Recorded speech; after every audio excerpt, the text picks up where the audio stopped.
मुंशी प्रेमचंद द्वारा लिखित रचनाओं की श्रृंखला में उनके लोकप्रिय उपन्यास प्रतिज्ञा का 8वां अध्याय। वैशाख में प्रेमा का विवाह दाननाथ के साथ हो गया। शादी बड़ी धूमधाम से हुई। सारे शहर के रईसों को निमंत्रित किया। लाला बद्री प्रसाद ने दोनों हाथों से रुपए लुटाए, मगर दाननाथ की ओर से कोई तैयारी न थी। अमृत राय चंदा इकट्ठा करने के लिए बिहार की ओर चले थे और ताकीद कर गए थे कि धूमधाम मत करना। दाननाथ उनकी इच्छा की अवहेलना कैसे करते। इधर पूर्णा के आने से सुमित्रा को मानो आंखें मिल गई। उसके साथ बातें करने से सुमित्रा का जी ही न भरता। आधी आधी रात तक बैठी अपनी दुख कथा सुनाया करती। जीवन में उसका कोई संगी न था। पति की निष्ठुरता नित्य ही उसके हृदय में चुभा करती थी। इस निष्ठुरता का कारण क्या है, यह समस्या उससे न हल होती थी। वह बहुत सुंदर न थी, फिर भी कोई उसे रूपहीन न कह सकता था। बनाव श्रृंगार का तो उसे मरद सा हो गया था। पति के हृदय को पाने के लिए वह नित नया श्रृंगार करती थी और इस अभीष्ट के पूरे न होने से उसके हृदय में ज्वाला सी दहकती रहती थी। घी के छींटों से भभकना तो ज्वाला के लिए स्वाभाविक ही था। वो पानी के छींटों से भी भभकती थी। कमला प्रसाद जब उससे अपना प्रेम जताते तो उसके जी में आता छाती में छुरी मार लूं। घाव में यों ही क्या कम पीड़ा होती है कि कोई उस पर नमक छिड़के। आज से 3 साल पहले सुमित्रा ने कमला प्रसाद को पाकर अपने को धन्य माना था। 2-3 महीने उसके दिन सुख से कटे, लेकिन ज्यों-ज्यों दोनों की प्रकृति का विरोध प्रकट होने लगा, दोनों एक दूसरे से खिंचने लगे। सुमित्रा उदार थी, कमला प्रसाद पल्ले सिरे से कृपण। वह पैसे को ठीकरी समझती थी।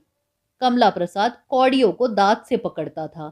सुमित्रा साधारण भिक्षुक को भिक्षा देने उठती तो इतना दे देती कि वह चुटकी की चरम सीमा का अतिक्रमण कर जाता था। उसके मैके से एक बार एक ब्राह्मणी कोई शुभ समाचार लाई थी। उसे उसने नई रेशमी साड़ी उठाकर दे दी। उधर कमला प्रसाद का यह हाल था कि भिक्षुक की आवाज सुनते ही गरज उठते थे, रूल उठाकर मारने दौड़ते थे। 2-4 को तो पीट ही दिया था। यहाँ तक कि एक बार द्वार पर आकर किसी भिक्षुक की यदि कमला प्रसाद से मुठभेड़ हो गई तो उसे दूसरी बार आने का साहस न होता था। सुमित्रा में नम्रता, विनय और दया थी। कमला प्रसाद में घमंड, उच्छृंखलता और स्वार्थ। एक वृक्ष का जीव था, दूसरा पृथ्वी पर रेंगने वाला। उसमें मेल कैसे होता। धर्म का ज्ञान जो दाम्पत्य जीवन का सुख मूल है, दोनों में किसी को न था। पूर्णा के आने से कमला प्रसाद और सुमित्रा एक दूसरे से और पृथक हो गए। सुमित्रा के हृदय पर लदा हुआ बोझ उठ सा गया। कहाँ तो वह दिन ब दिन विरक्तावस्था में खाट पर पड़ी रहती थी, कहाँ अब वह हरदम हंसती बोलती रहती थी। कमला प्रसाद की उसने परवाह ही करना छोड़ दी। वह कब घर में आता है, कब जाता है, कब खाता है, कब सोता है, उसकी उसे जरा भी फिक्र न रही। कमला प्रसाद लंपट न था। सबकी यही धारणा थी कि उसमें चाहे और कितने ही दुर्गुण हो, पर यह ऐब न था। किसी स्त्री पर ताक झाक करते उसे किसी ने न देखा था। फिर पूर्णा के रूप ने उसे कैसे मोहित कर लिया, यह रहस्य कौन समझ सकता है। कदाचित पूर्णा की सरलता, दीनता और आश्रयहीनता ने उसकी कुप्रवृत्ति को जगा दिया। उसकी कृपणता और कायरता ही उसके सदाचार का आधार थी। विलासिता महंगी वस्तु है। जेब के रुपए खर्च करके भी किसी आफत में फंस जाने की जहां प्रतिक्षण संभावना हो, ऐसे काम में कमला प्रसाद जैसा चतुर आदमी न पड़ सकता था। पूर्णा के विषय में कोई भय न था। वह इतनी सरल थी कि उसे काबू में लाने के लिए किसी बड़ी साधना की जरूरत न थी। और फिर यहाँ तो किसी का भय नहीं, न फंसने का भय, न पिट जाने की शंका। अपने घर लाकर उसने शंकाओं को निरस्त कर दिया था। उसने समझा था अब मार्ग में कोई बाधा नहीं रही। केवल घर वालों की आंख बचा लेना काफी था और यह कुछ कठिन न था। किंतु यहाँ भी एक बाधा खड़ी हो गई और वह सुमित्रा थी। सुमित्रा पूर्णा को एक क्षण के लिए भी न छोड़ती थी। दोनों भोजन करने साथ साथ जाती। छत पर देखो तो साथ, कमरे में देखो तो साथ, रात को साथ, दिन को साथ, कभी दोनों साथ ही साथ सो जाती। कमला प्रसाद जब शयनागार में जाकर सुमित्रा की राह देखता देखता सो जाता तो न जाने कब वह उसके पास आ जाती। पूर्णा से एकांत में कोई बात करने को उसे अवसर न मिलता था। वह मन में सुमित्रा पर झुंझला कर रह जाता। आखिर एक दिन उससे न रहा गया। रात को जब सुमित्रा आई तो उसने कहा, तुम रात दिन पूर्णा के पास क्यों बैठी रहती हो? वह अपने मन में समझती होगी कि यह तो अच्छी बला गले पड़ी। ऐसी तो कोई बड़ी समझदार भी नहीं हो कि तुम्हारी बातों में उसे आनंद आता हो। तुम्हारी बेवकूफी पर हंसती होगी। सुमित्रा ने कहा, अकेली पड़ी पड़ी क्या करूं? फिर यह भी तो अच्छा नहीं लगता कि मैं आराम से सोऊं और वह अकेली रोया करे। उठना भी चाहती हूं तो चिपट जाती है, छोड़ती ही नहीं। मन में मेरी बेवकूफी पर हंसती है या नहीं, यह कौन जाने। मेरा साथ उसे अच्छा न लगता हो, यह बात नहीं। तुम्हें यह ख्याल भी नहीं होता कि उसकी और तुम्हारी कोई बराबरी नहीं, वह तुम्हारी सहेली बनने के योग्य नहीं है। मैं ऐसा नहीं समझती। तुम्हें उतनी समझ ही नहीं, समझोगी क्या? ऐसी समझ का ना होना ही अच्छा है। उस दिन से सुमित्रा परछाई की भांति पूर्णा के साथ रहने लगी। कमला प्रसाद के चरित्र में अब एक विचित्र परिवर्तन होता जाता था। नौकरों पर डांट फटकार भी कम हो गई, कुछ उदार भी हो गया। एक दिन बाजार से बंगाली मिठाई लाए और सुमित्रा को देते हुए कहा, जरा अपनी सखी को भी चखाना। सुमित्रा ने मिठाई ले ली, पर पूर्णा से उसकी चर्चा तक न की। दूसरे दिन कमला प्रसाद ने पूछा, पूर्णा को मिठाई पसंद आई या नहीं? सुमित्रा ने कहा, बिल्कुल नहीं। वह तो कहती थी, मुझे मिठाई से कभी प्रेम न रहा। कई दिनों के बाद कमला प्रसाद एक दिन 2 रेशमी साड़ियां लाए और बेधड़क अपने कमरे में घुस गए। दोनों सहेलियां एक ही खाट पर लेटी बातें कर रही थी। हकबकाकर उठ खड़ी हुई। पूर्णा का सिर खुला हुआ था। मारे लज्जा के उसकी देह में पसीना आ गया। सुमित्रा ने पति की ओर कुपित नेत्रों से देखा। कमला प्रसाद ने कहा, अरे पूर्णा भी यही है। क्षमा करना पूर्णा, मुझे मालूम न था। यह देखो सुमित्रा, 2 साड़ियां लाया हूं, सस्ते दामों में मिल गई। एक तुम ले लो, एक पूर्णा को दे दो। सुमित्रा ने साड़ियों को बिना छुए कहा, इनकी तो आज कोई जरूरत नहीं। मेरे पास साड़ियों की कमी नहीं है और पूर्णा रेशमी साड़ियां पहनना चाहेंगी तो मैं अपनी नई साड़ियों में से एक दे दूंगी। क्यों बहन, इसमें से लोगी कोई साड़ी? पूर्णा ने सिर हिलाकर कहा, नहीं, मैं रेशमी साड़ी लेकर क्या करूंगी? कमला प्रसाद, क्यों? रेशमी साड़ी तो कोई छूत की चीज नहीं। सुमित्रा, छूत की चीज नहीं, पर शौक की चीज तो है। सबसे पहले तो तुम्हारी पूज्य माताजी ही छाती पीटने लगेंगी। कमला प्रसाद, मगर अब तो लौटाने न जाऊंगा। बजाज समझेगा दाम सुन के डर गया। सुमित्रा, बहुत अच्छी हैं, तो प्रेमा के पास भेज दूं? तुम्हारी लाई हुई साड़ी पाकर अपना भाग्य सराहेगी। मालूम होता है आजकल कहीं कोई रकम मुफ्त हाथ आ गई है। सच कहना, किसकी गर्दन रेती है? गांठ के रुपए खर्च करके तुम ऐसी फिजूल की चीजें कभी न लाए होगे।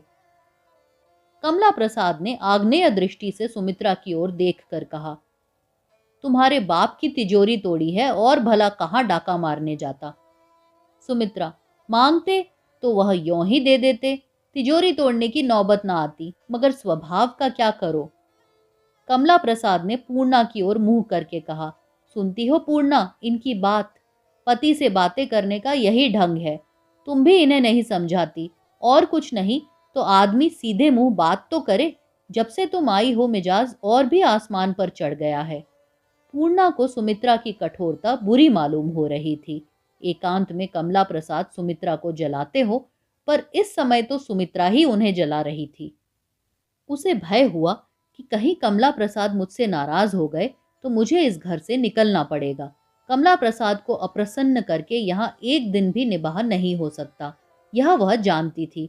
इसलिए वह सुमित्रा को समझाती रहती थी। बोली, मैं तो बराबर समझाया करती हूँ बाबूजी, पूछ लीजिए झूठ कहती हूँ तो।